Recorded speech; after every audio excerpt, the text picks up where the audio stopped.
edition of Governor's Awards for Distinction in Arts, Music, Literature 2025, as announced, are as follows. Shrimani Konyak in the field of arts.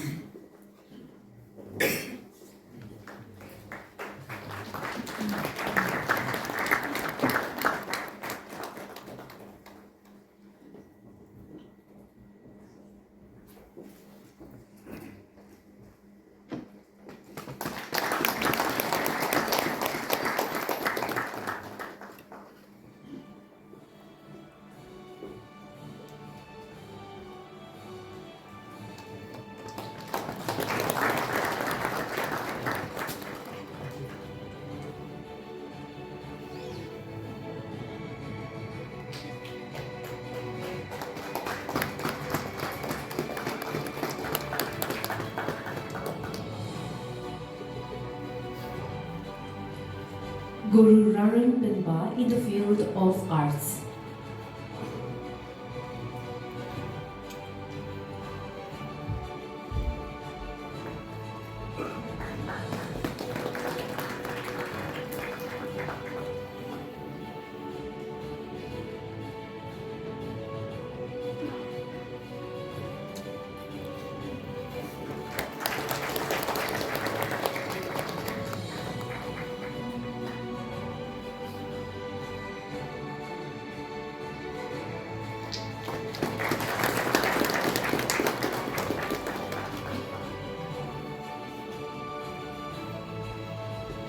Colored keys in the field of music.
Sri Mohu Kozan in the field of music.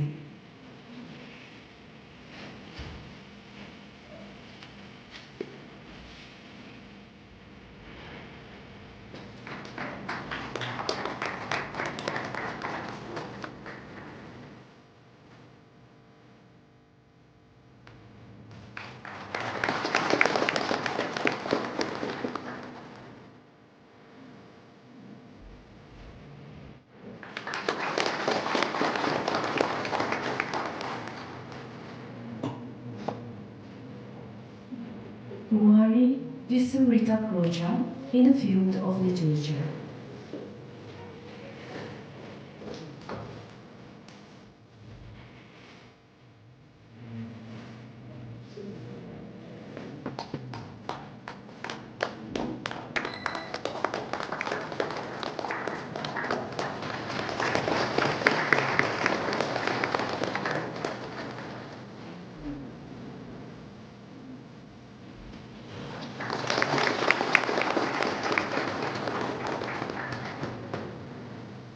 We now have a presentation to Honorable Governor by one of the awardees, Sri Mani Gonya, of his work, the stone sculpture of the Ashok Chakra.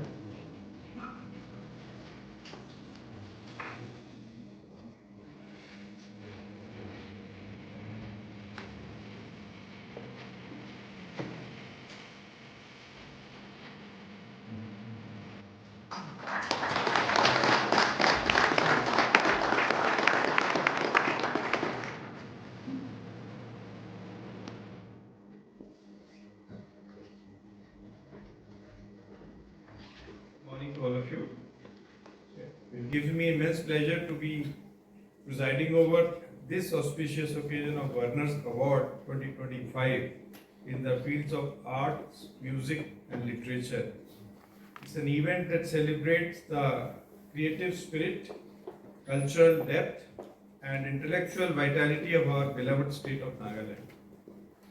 Today we honored 5 outstanding individuals whose dedication and excellence have enriched our society and strengthened the cultural fabric of our land.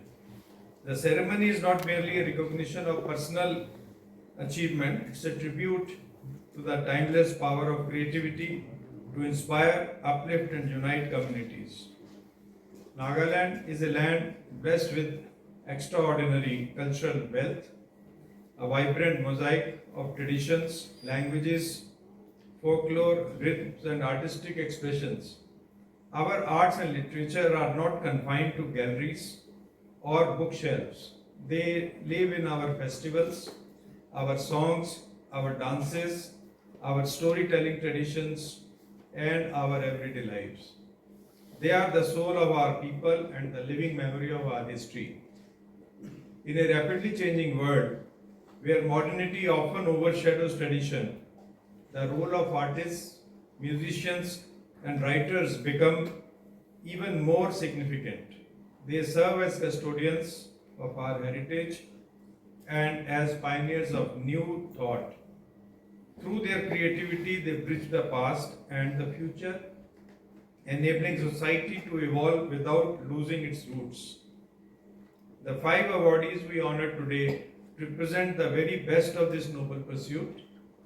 Their work reflects discipline, originality, and unwavering commitment to excellence, whether through visual arts, music, poetry, prose, or research-based literature. They have contributed meaningfully to the preservation and advancement of our cultural identity. Their achievements bring not only recognition to themselves, but also pride to the state and inspiration to countless young minds. Art has unique ability to speak where words fall short. Music transcends boundaries and language and geography. Literature gives voice to human experience and nurtures the conscience of society. Together, these 3 forces shape the moral, emotional, and intellectual landscape of a nation. They cultivate empathy, encourage reflection, and promote harmony, qualities that are essential in building a peaceful and progressive society. I would particularly like to acknowledge the contribution of our artists and scholars who have worked tirelessly in documenting indigenous knowledge, folklore, oral traditions, and endangered languages. Their work safeguards our identity for future generations and ensures that the wisdom of our ancestors continues to guide our collective journey forward. To the awardees, I extend my warmest congratulations. Your achievements remind us that excellence is not born overnight, it's a result of perseverance, passion, and purpose.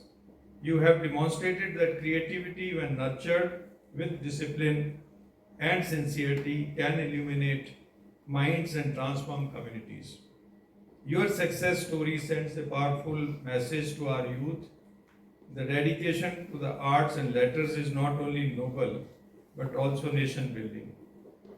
I also commend the families, mentors, institutions, and cultural organizations who have supported these achievers. No artist or writer walks alone. Behind every successful creative mind stands a network of encouragement, sacrifice, and guidance. Your contribution deserves equal appreciation. As we move forward on our journey of development and progress, it's essential that cultural growth moves hand in hand with economic and technological advancement. A society that invests in arts and literature invests in its soul.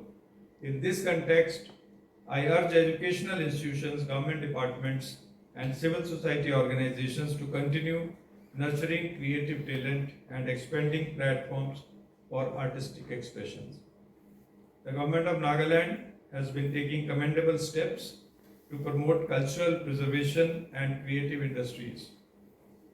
Such initiatives not only strengthen our identity but also create livelihoods, foster tourism, and enhance our state's presence on national and international platforms.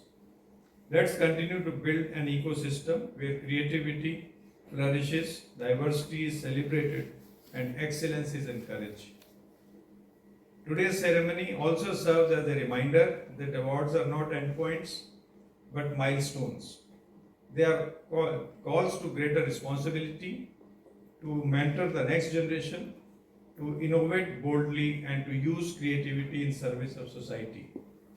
I trust that our awardees will continue to contribute generously to cultural dialogue and inspire others to pursue artistic excellence with integrity and dedication. In conclusion, I once again congratulate all the recipients of the Governor's Award 2025 in the fields of arts, music, and literature. May your work continue to enlighten minds, touch hearts, and elevate the spirit of our people. May Nagaland's creative legacy grow stronger with each passing generation, and may our cultural expressions continue to reflect the richness, resilience, and harmony of our state. Thank you very much. Jai Hind. Thank you, Honorable.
One day,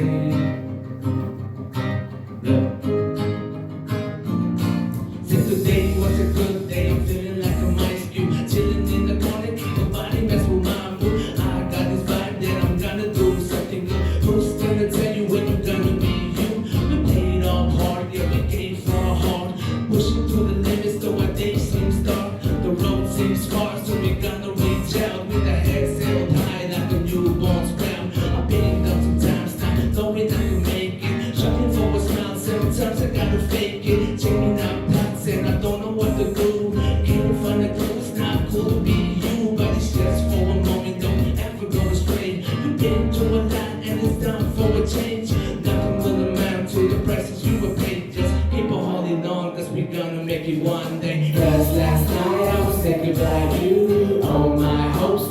light on you. I open my eyes for something new. Maybe I can make it one day. 'Cause last night I was thinking about you. All my hopes rely on you. I open my eyes for something new. Maybe we can make it one day. One day. One day. Maybe we can make it one day. 그래서 말대 아니 앞에 고민신데 뒤는 세대니 아니 배틀이 닥쳐 눈도서 아주 눈하리게 봐 아니 하프니 부어 팀이 부어 틀리고 와고 모아줘 이제 누김이 세이지 우리 게임이 하고서 버스 돌고래 님이 세고서 아니 배틀 와고래 이미 명거서 이미 시도 다 돌래 하기 뭐 아니 잡기 뭐 놀이죠 아 배틀 시기 메디 게임하시니 for there is a bar 아주 와시니까 그래서 한우 girl 아리 보자 볼라 girl 봐서 Cause last night I was thinking about you all my hopes rely on you I open my eyes for something new maybe I can make it one day Cause last night I was thinking about you all my hopes rely on you I open my eyes for something new maybe we can make it one day. Story titled A Grandmother's Tale. My grandmother's memory was astonishing.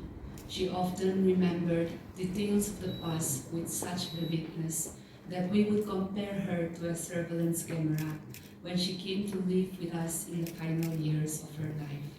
She lived to be more than 100, watching decades of humanity's transformation unfold before her eyes. Grandmother's house was traditionally built and adorned with hapite, a wood carving of the buffalo head, signifying that they have performed the feast of merit.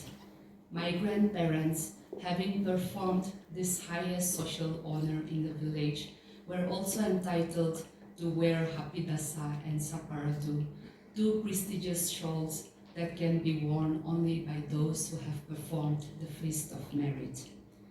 When she came to live with us, there was not a day or a moment that she made a fuss over anything. She was grateful when we made her a cup of tea or served her food. In the daytime, she would sit outside in the balcony, watching people go about their daily chores, and was very observant. She precisely counted how many bricks each worker could carry in a day. We laughed it off at dinner time when she told us the number, but the way she observed and remembered things was astonishing. Grandmother didn't die of any disease. She was never hospitalized, but when her time came, it was as if she knew. She wanted to go back to the village, to her roots, as they say, where she grew up and lived the best years of her life. The only place she carried with her wherever she went. She knew the texture of the soil and the seasons in the village with such precision, the look and feel of it, the way the blue skies open up on a clear day, or how it rained and mist enveloped the only home she knew. When she was leaving, it was clear she didn't want to bother anybody, neither family and relatives nor friends. She wanted to go quietly and peacefully, in the comfort of her village bed, no fancy mattress, just familiarity. And in that, as in life, she left with very few words. Grandmother passed on a December morning, with winter light falling on the roof that had sheltered her in her last days. I remember holding her fragile hands a few days earlier. We were laughing over something silly, and I was trying to make her eat. She was in pain, but her spirit soared even in that circumstance. Maybe it was the realization of a fulfilling life. She longed for home, the place she was most familiar with. It didn't matter that she once saw conflict here, guns and battles, or that her hands were worn by many years of labor. Every line in her face revealed a story of kindness. It was here that she wanted to breathe her last, perhaps relishing the spectacular view of golden fields in the backyard. The paddy had been harvested, and the farmers had all gone home, waiting to celebrate Christmas in a few days. I know grandmother has gone to a better place, but time will never erase the memory of her. I still go back to that place where we sat around the fireplace, listening to her regale us with stories and being transported to another world, another lifetime, and think how wonderful it would be to be able to relive that childhood filled with grand things. Clear skies, chirping birds, star-filled nights, open fields, and the sweetness of grandmother's nature. I want to close with one of my earliest poems titled, My Pen That Sums Up What I Do. My pen, thought spiller, pain eraser, dream fulfiller. My pen, armor of my insecurity, harbor of my secrets. My pen, deliverer of my existence. Thank you.